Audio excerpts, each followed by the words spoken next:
or lest I be poor and steal and take the name of my God in vain. And so the principle here, what's trying to be communicated is there's a balance. I'm going to call it a sweet spot when it comes to our material wealth. The author here understood that listen, if you give me too much financially, God, to the point that I don't need to pray for anything else, or I don't need to have faith in you, or I don't need to have a relationship with you, that's not good for me. And that's a dangerous place to be for anybody, but specifically for a child of God, to get to a place where they have no need for anything because they can forget the Lord their God.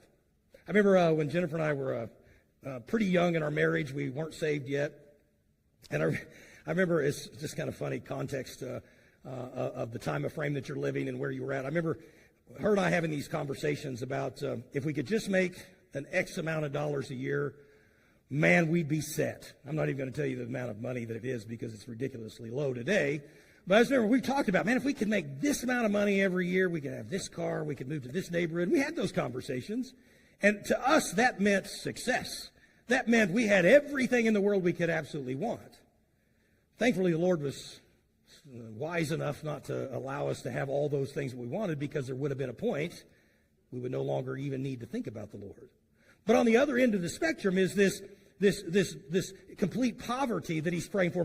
God, don't get me to the point where I have absolutely nothing, to the point now I have to steal or break your laws to just survive. I don't want to be in that situation either, because I don't want to grow embittered where I curse you. Somewhere in the middle of this, God, is a sweet spot when it comes to my material wealth. That's where I want to be.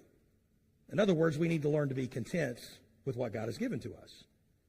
And the point is this: instead of chasing wealth or fearing poverty, you and I just need to learn to be satisfied with what God has blessed us with. That helps us fight the temptation of materialism, of always having to have one more or something else. Just learn to be happy with what we have. Something else that will help guard against covetousness is this: share your wealth with other people.